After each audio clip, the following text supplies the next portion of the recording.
Hello, everybody, and welcome to 38 Weeks to Go, your weekly podcast about fantasy football. The international break is done, and to be honest, it went better than I thought it would. For the longest time, I was panicked because going into Sunday, I had, I think, 20 something points. And then out of nothing, Salah scores. I'm telling you, I do not understand how this guy is getting points. It's the biggest scam of the Premier League so far. My captain was Haaland, and he came through. He could have even had a hat trick and an assist if Reinders took his chance and if he had scored that one which hit the post. It is one of the better performances after the international break, so I can't really complain. With an average of 63, that is much better than it has been recently. So well done to everybody involved. And it just shows you also how majority of us rely on Haaland and Salah as our captains. The things that stood out to me this week are, one, I need to find a way to bring Semenyo into my team. That's it. I just need to bring him into my team. If you don't have him in your team, start thinking about how to get him in your team. Random observation. Liverpool defense is still a bit meh, especially the wing backs. There's just something that they just haven't figured out yet. On the other end, however, Florian Wirtz is beginning to look more dangerous. It feels like the team is slowly becoming his. He was the most dangerous Liverpool player. Speaking of other dangerous players this week, Grealish is still looking good. Kevin from Fulham is looking like he's going to be a differential very, very soon. Ricardo Gomez from Wolves, if he can just make better decisions, he will be something. And speaking of better decisions, you guys know how much I have been hating on Doku. But in terms of decision making, this might be one of the best games I've ever seen him play. Maybe the international break helped unlock something for him when he was international duty. I don't know what happened, but he was good. And if he keeps this up, Manchester City will have no problem. Or rather, it will feel like they have lost one Belgium and replaced them with another Belgian. The promoted sides are still looking promising. Sunderland was looking great. Their keeper, Roofs, really kept them in the game. He is the only reason they did not lose that game. Well done to him. Leeds' own goal is the only reason that they lost that game. And Hannibal's inexplicable handball is the only reason Liverpool beat Burnley. That's quite impressive. These promoted sides have a lot of grit and toughness right now. I'm really worried for Wolves and Brentford because if these promoted sides can keep it up, at least one of them will stay up for sure. Palmer is back, and that's going to make things a lot much more complicated for many people. There was a lot of rotation this week in teams, and that's because Champions League resumes tomorrow. Or I'm not saying resumes, but kicks off tomorrow.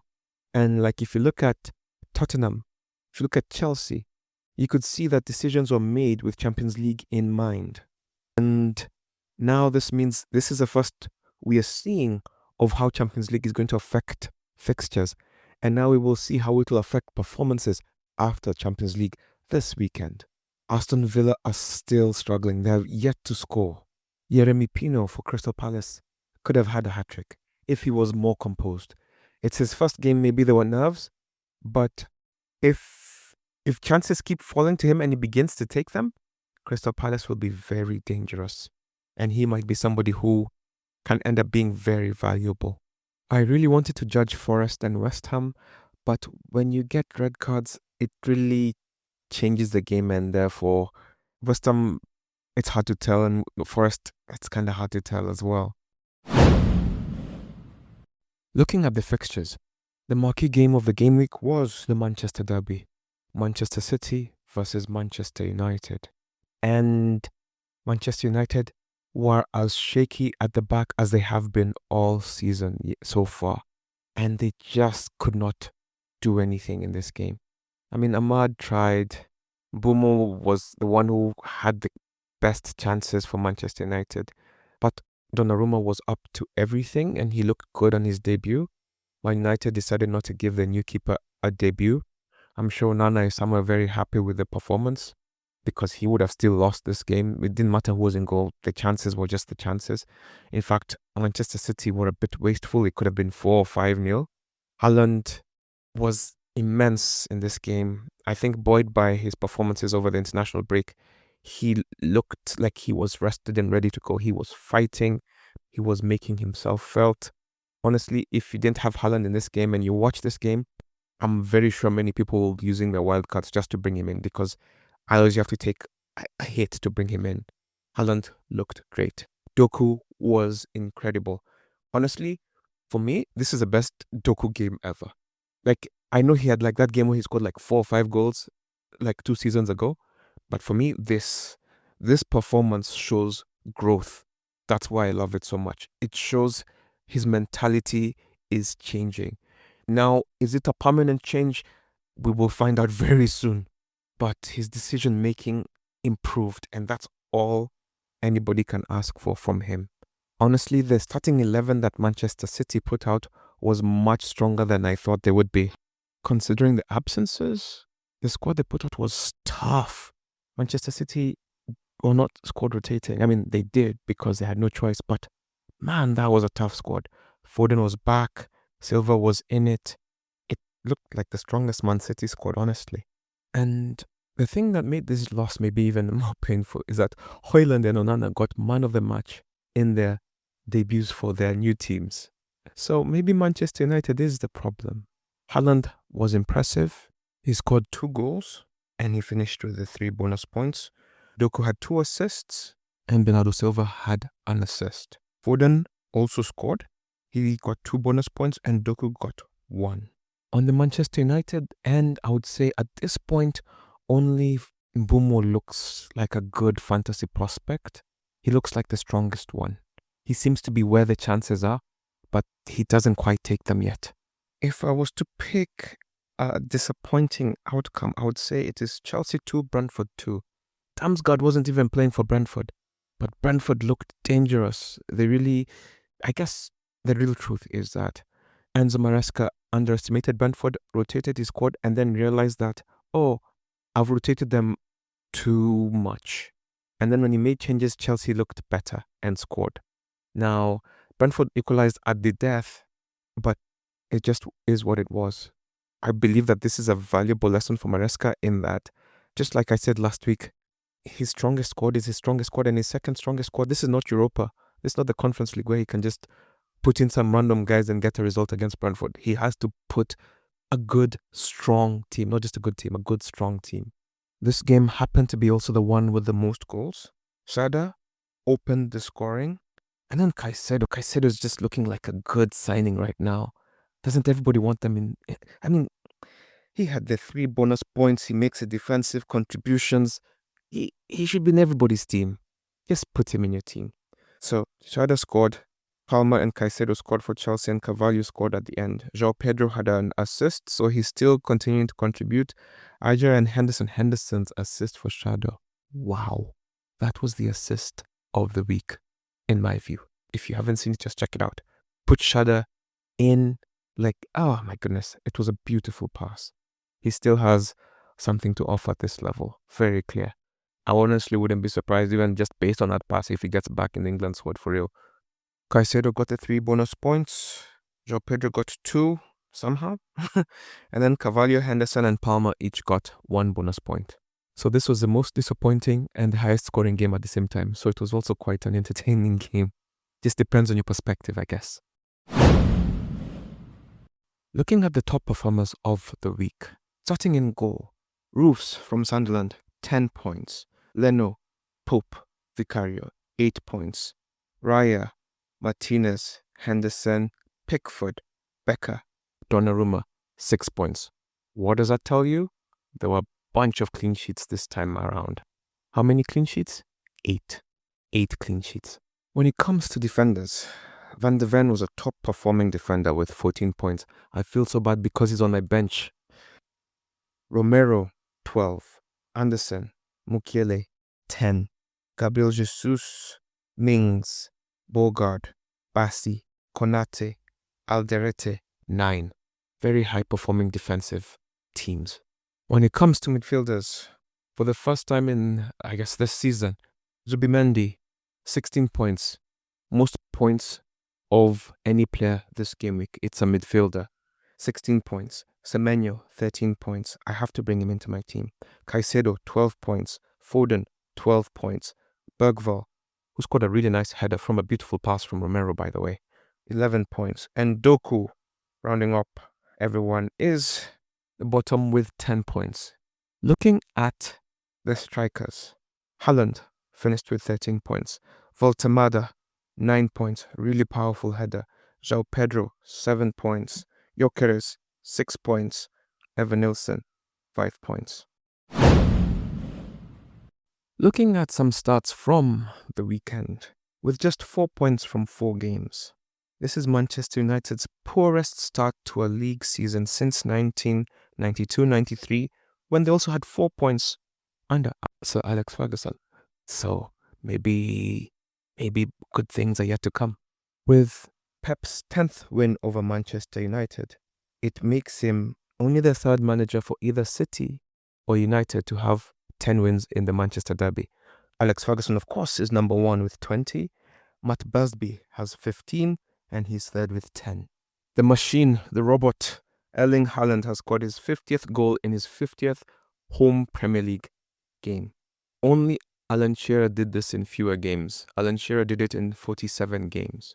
6 of Liverpool's 9 90th minute winning goals in the Premier League have been scored or assisted by Mo Salah. He has scored 1 and has had 5 assists. This man, I don't know how he keeps doing this, especially this season, because he does nothing the whole game and then he just pops up at the end. Liverpool are the first side in the Premier League history to win 4 consecutive games thanks to winning goals scored in the final 10 minutes of the game. Talk about never stopping to fight. Like, the fighting spirit is ridiculous. João Pedro has been directly involved in 5 goals in 4 Premier League games for Chelsea, 2 goals and 3 assists. The only player to reach 5 goal involvements in fewer games for Chelsea was Eden Hazard, so that's great company. Fabio Carvalho's equalizer against Chelsea was the 7th goal that Brentford have scored from a throw-in in the Premier League since the start of last season, and that is at least 5 more than any other Premier League side in this period. West Ham's defeats this season have all been by 3 goals or more. Nick Voltemada has become just the 3rd German to score on his Premier League debut, after Jürgen Klinsmann, talk about a legend, and Gundogan. That's good company. If he has a similar career to those people, he will be amazing. In their 127-year history, this is the first time Wolves have begun a campaign with 4 consecutive defeats. It isn't looking good for them. On the other end, Aston Villa, for the first time in the history, have gone 4 games without scoring a single goal.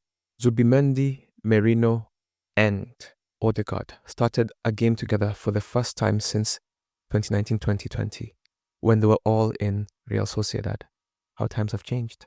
Arne Slot is the first manager of the reigning champions to win the Premier League Manager of the Month since Sir Alex Ferguson did it in 2011. There's been a lot of mention about Sir Alex today, huh? All of Mo Salah's goal involvements this season have happened in the 90th plus minutes. 762,944 managers brought in Alexander Isak for this game week, and he did not even play. When interviewed about it, Slot said he's just simply not match fit. He hasn't had a preseason, so he has to sort of figure a way to get him up to match speed. So it will be maybe a match or 2 or 3, I don't know, before he gets ready. It is clear that I'm not the only one who's having this thought, but the top transfers brought in this week, number 1 is Semenyo, 350,000, and I'll be one of the next ones adding him. Gay, 148,000, Van de Ven, 144,000, Haaland, 130,000, Voltemada, 118,000.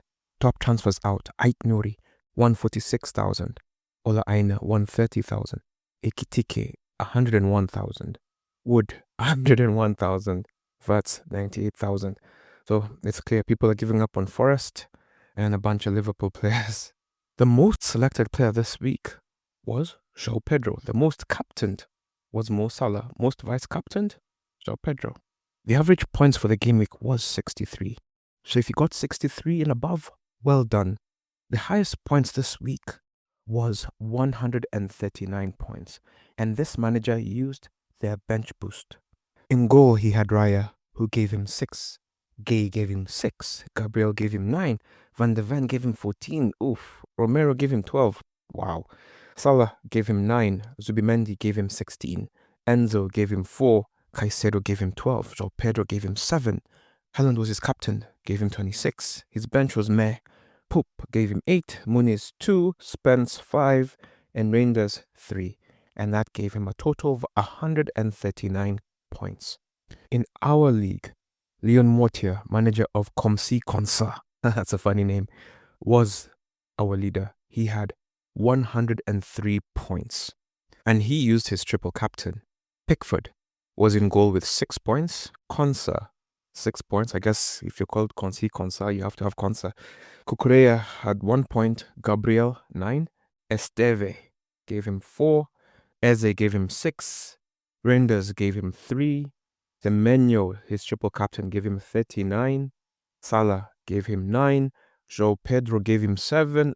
And Haaland gave him 13. That's a great haul. 103 points. That is our captain. Our weekly leader. Well done. Number 2 was Kojo Danso, manager of Kitongos FC, 97 points. Number 3 was Mark Lukwago, manager of Manchester United. I like that. 93. Ron Chisaka, 14 Bora, 14 Supu, 91 points. Ron Chisaka is on a roll. Mike Muturi was number 5 with 90 points. Most transfers made this week belongs to Patrick Kaiser, who made 12 transfers this week. Number 2 was Don Clinton, who made 9 transfers this week. Number 3 was Victor Nyabola, who made 7. And number 4 and number 5 made 6. Mike Mbogo and GTO. When it comes to highest change in team value, we have Winner 11, managed by Suraj Baigane. I thought we would be seeing him soon. He has added 1 million to his team overall value. The overall rank riser this week belongs to Manchester United.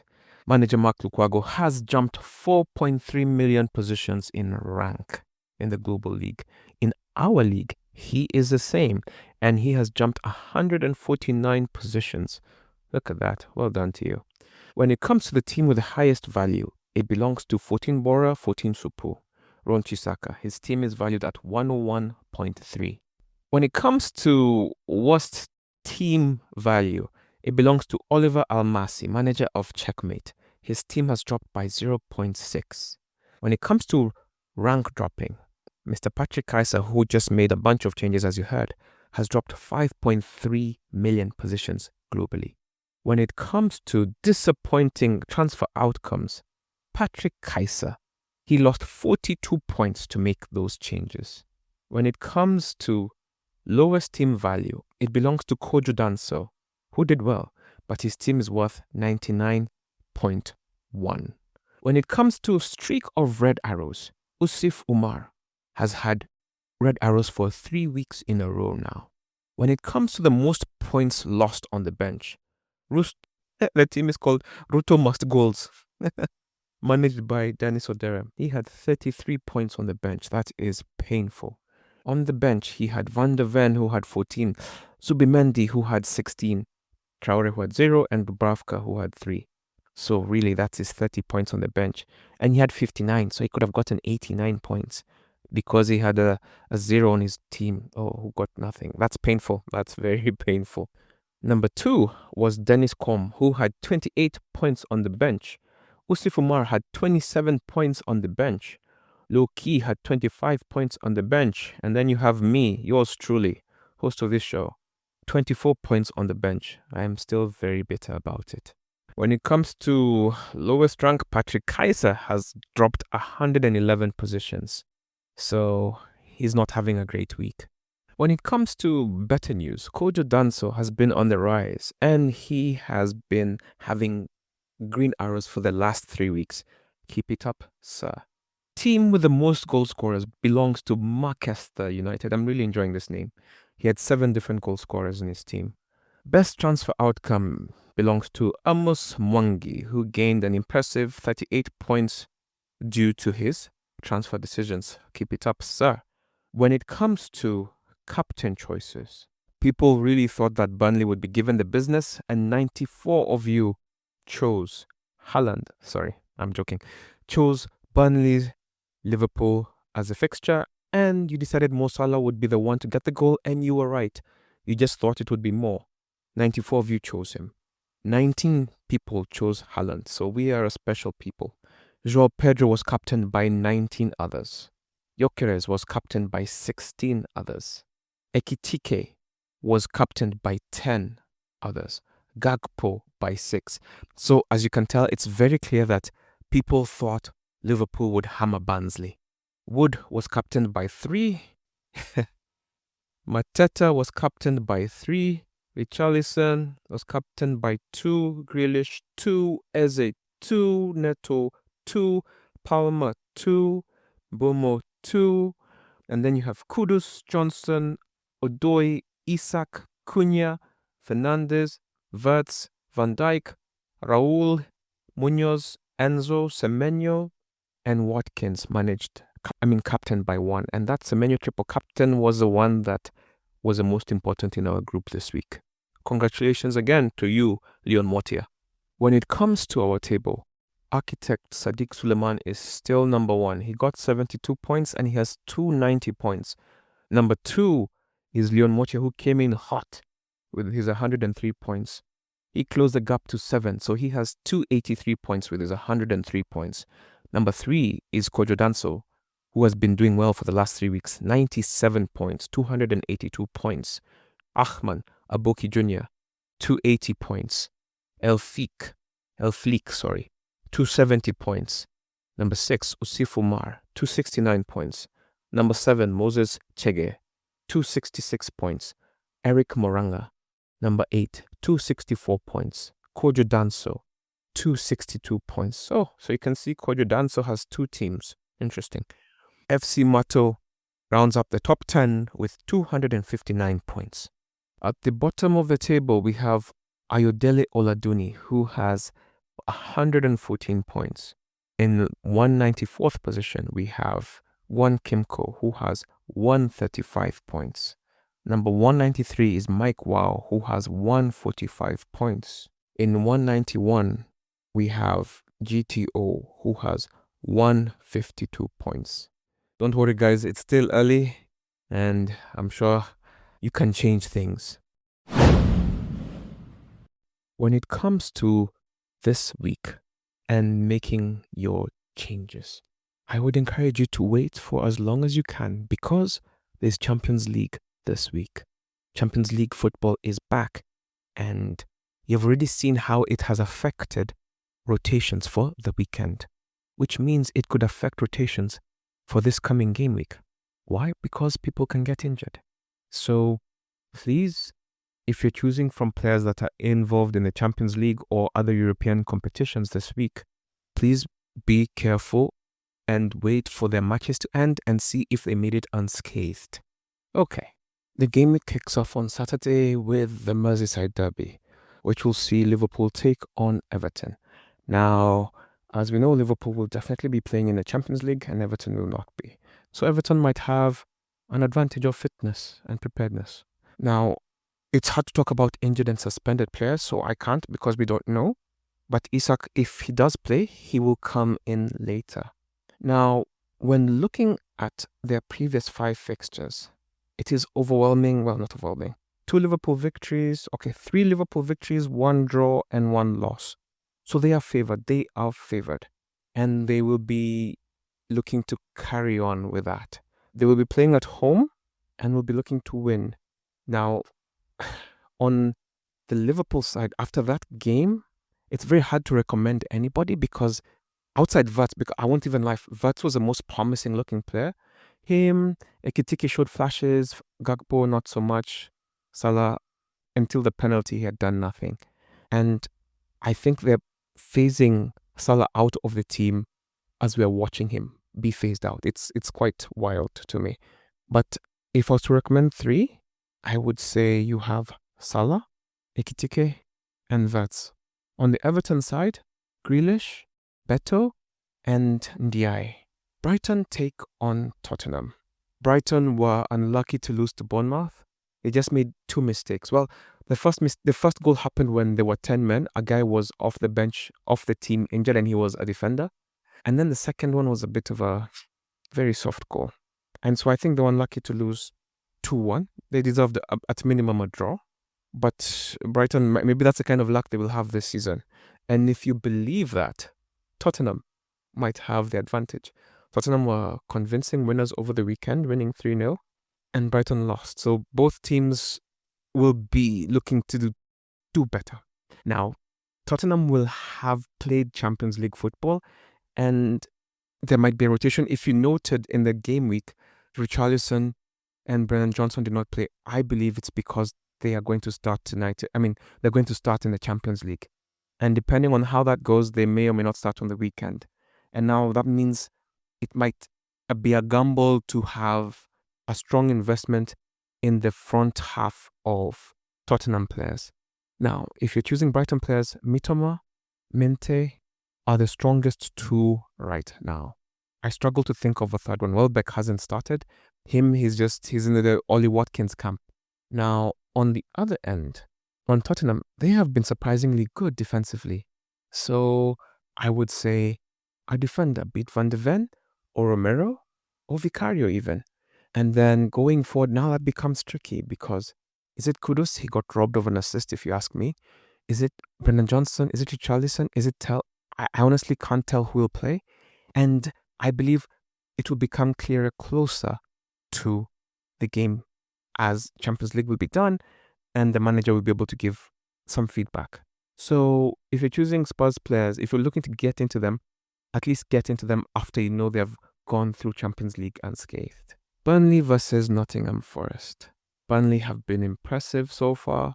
They were unlucky to lose. Hannibal made a mistake. He raised his hand by instinct almost, and he gave away a penalty. If he was just a step in front, it would have been a free kick. So Burnley are tough to beat. Nottingham are in transition. The manager bounce, maybe this is when it kicks off. It isn't clear. Now, they have not been encouraging, if that's the right word. And so it's hard to recommend Forest players. I wouldn't recommend you going into Forest players if you don't already have them. However, if you do have them, still wait for after Europe because they're in Europe and anything could go wrong.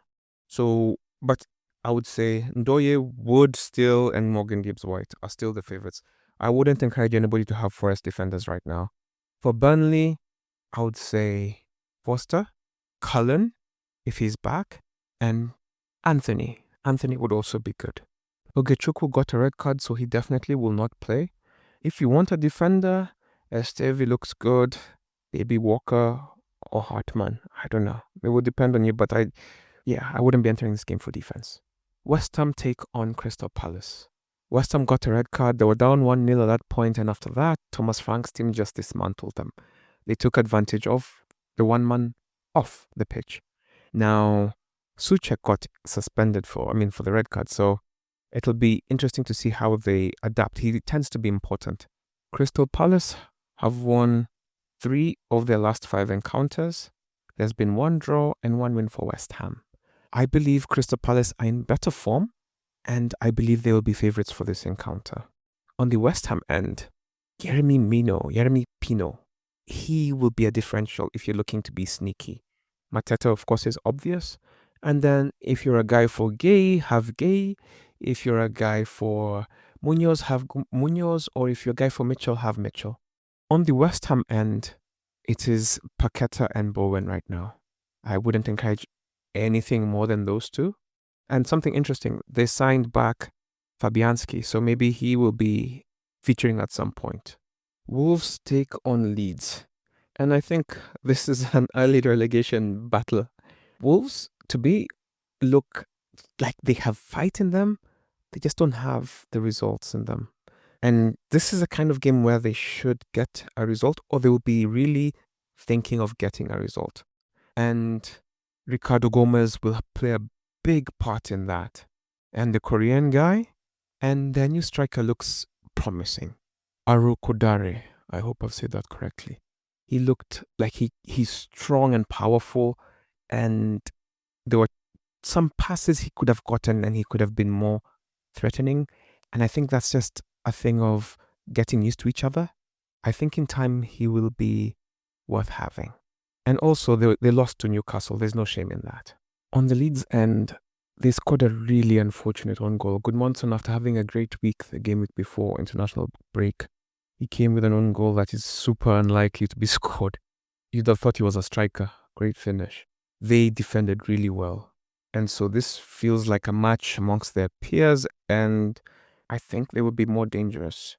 Calvert-Lewin looks like he would be a good bet for this game. And if you want to invest more, you could try a defender, either Goodmanson again, and then you could try Longstaff. Longstaff used to just score random goals for Newcastle. Why not? Why can't he do it here? Manchester United versus Chelsea. That is going to be one of the big games of the weekend. Because, of course, as you know, the other one, we'll see another London side take on a Manchester side in Arsenal versus Man City. So, with Man United versus Chelsea, Chelsea will be in Europe. They rotated the squad, and they'll be looking to beat Manchester United. Manchester United will be hoping to have regrouped from the Manchester City match, and if they're able to sort out their defense, they will have a chance. If not, they will definitely concede. It's just a matter of how many. Now, depending on what you believe, if you want Manchester United's best players right now, it is definitely Bumo. He seems to be wherever the chances are. Fernandes tends to create them, and Ahmad tends to be very dangerous in big games with his direct running. On the Chelsea end, it's not even that difficult. You have João Pedro, I'm going to say Caicedo, and you can never rule out Cole Palmer. So Cole Palmer. If you're looking for 3 players, that's it. In their recent head-to-heads, Man United have won 2, Chelsea have won 2, and there's been a draw. So it really looks even, but Amorim has only won 8 matches since he took over in the Premier League, and 4 of those have been against promoted sides. So he doesn't have a good record against good teams. And the odds are that they will lose, but they will be competitive, but they will lose. That's how I see this game. Fulham versus Brentford. Fulham, to me, have been a team that have been unlucky so far. And Brentford are a team that are not good, but not as bad as people think they are. Fulham have won 3 of the last 5 matches, drawn 1, lost 1. So Fulham were already favourites for this encounter. And I believe that they will be favourites for this one. Kevin was so impressive to my eyes when I saw him play the last game. I honestly would be surprised if he didn't start. And to that end, even if he comes off the bench, Kevin is one of the people I'll recommend from Fulham, followed by Iwobi and Harry Wilson. Those, if I was to choose 3, that's the order in which I would choose them in. I would choose from one of those 3.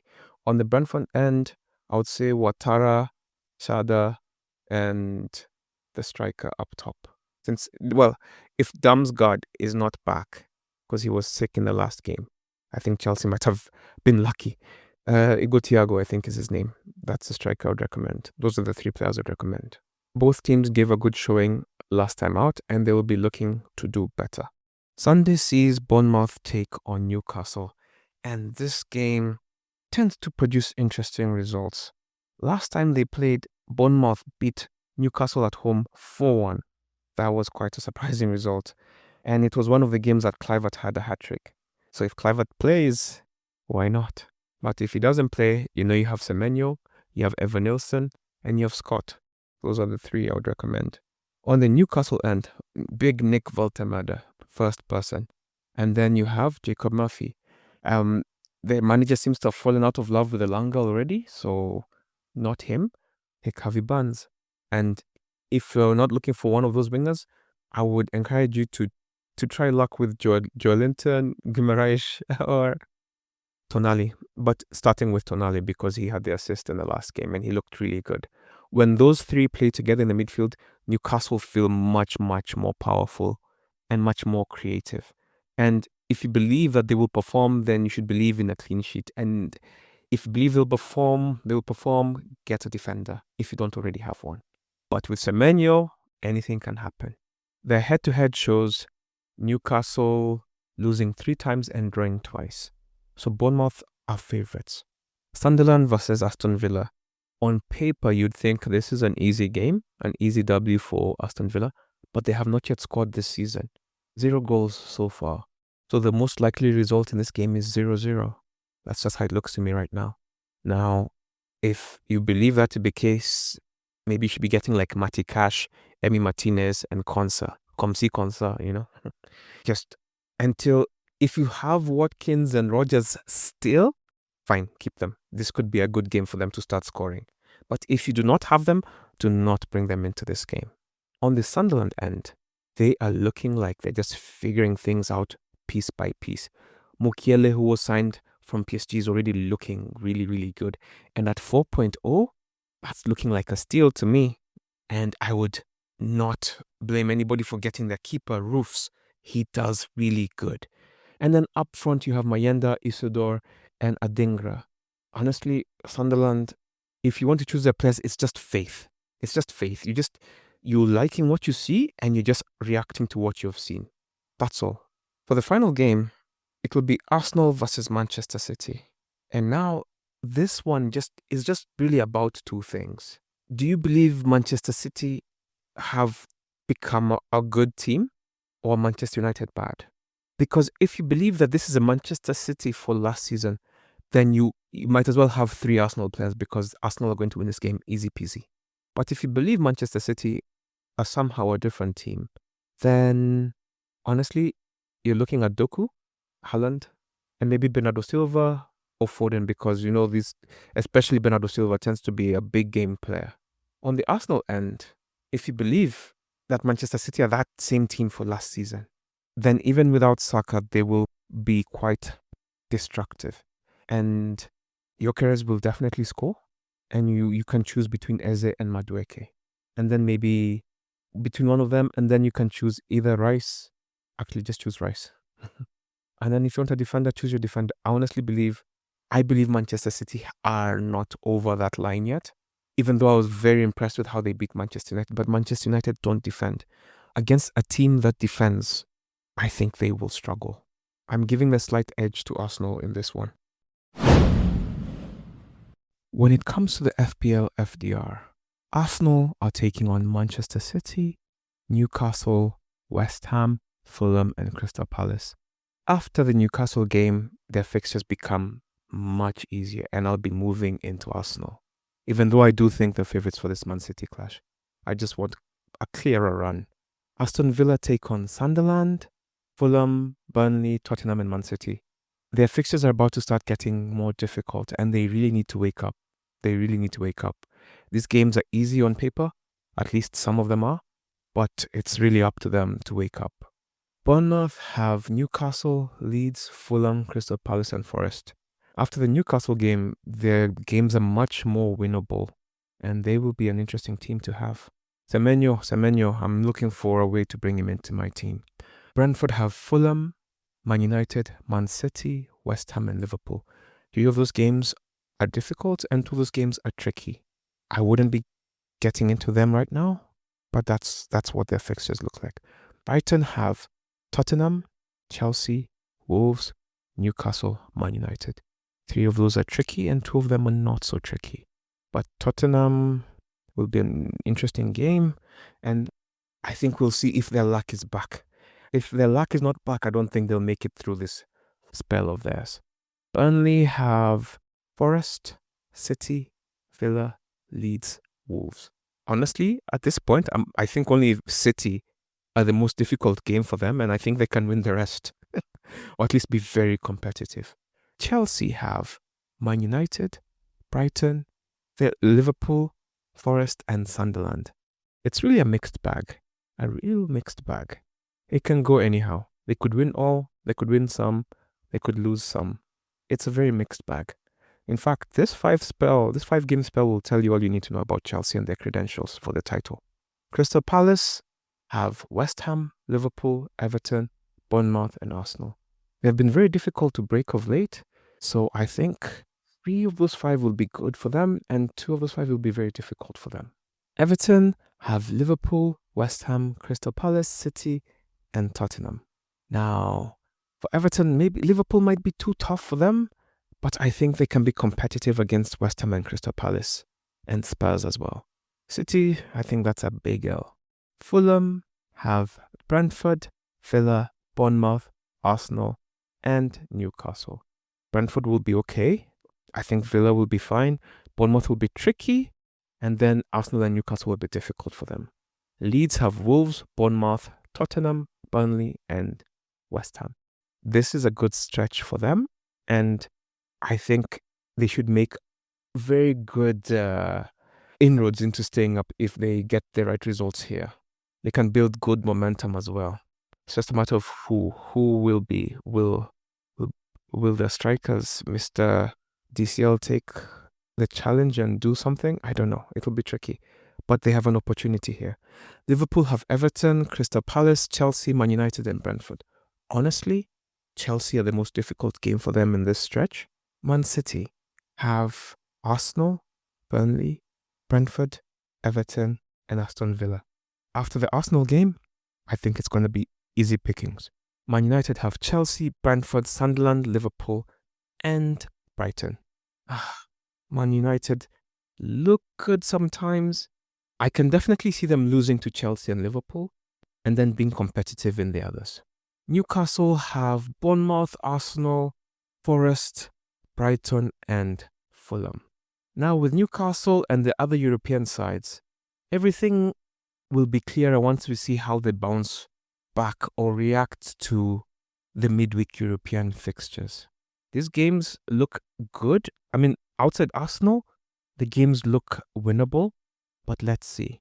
Nottingham Forest have Burnley, Sunderland, Newcastle, Chelsea, and Bournemouth. We don't know who Forest are. Let's just wait and see. Spurs have Brighton, Wolves, Leeds, Villa, Everton. All winnable games. 12 out of 15 points. That's what I'm hoping for them or expecting from them. Sunderland have Villa, Forest, Man United, Wolves, and Chelsea. Before, I would have said these games are difficult, but Villa can't score, Forest are in transition, Man United can't defend, Wolves are kind of on a winless run, and then Chelsea. So it wouldn't be a bad gamble to get into Sunderland players right now. West Ham have Crystal Palace, Everton, Arsenal, Brentford, and Leeds. West Ham are a bit of a mess right now, and I think these games will be difficult for them, particularly the Arsenal one, but I can see them struggling with all the other sides. But there's an opportunity for progress in these next 5 fixtures, in particularly 4 of them, and so they need to do something against Crystal Palace to set up the potential momentum. Wolves have Leeds, Tottenham, Brighton, Sunderland, and Burnley. Like I said last time, they're playing 3 of the promoted sides, so they need to get 9 points from those teams. If they fail to get 9 points, they will be fired. I mean, Pereira will be fired. Tottenham and Brighton, I mean, if you can get 9 out of the next 5, that's fine. But he needs to beat the promoted sides. And with that, let's move on to captaincy. It must be noted that all of this is assuming that people will make it through the week unscathed. Let me just make my way down the list and look at possible captains. When I see Liverpool versus Everton, at this point you just have to stick with Salah. He will get something out of nowhere, even though I think his run is coming to an end. Ekitike overts. For Everton, Grealish, Dia. Brighton versus Spurs, Mitoma, and possibly a defender from Spurs, because their rotation is now messing me up. Burnley versus Nottingham Forest, Anthony from Burnley, Wood, or Callum Hudson-Odoi or Gibbs White. West Ham versus Crystal Palace. A Crystal Palace defender would make sense to me here. Leeds versus Wolves, Ricardo Gomez and Dominic Calvert-Lewin. Man United versus Chelsea, Cole Palmer, João Pedro. On the Man United end, if you want one, I guess you could go with Ahmad, maybe Bruno, and Bumo. Newcastle versus Bournemouth, Semenyo, Voltemada. Sunderland versus Aston Villa, either a defender or maybe Mayenda or a Dingra. Arsenal versus Man City, Haaland, Gyökeres. The captain choices this week are a bit odd. The games are not as easy as they appear to be. Well, that's what makes fantasy interesting. Now, remember, European fixtures have started. Try and exercise patience. All right, have a great week and see you on the pitch. Bye.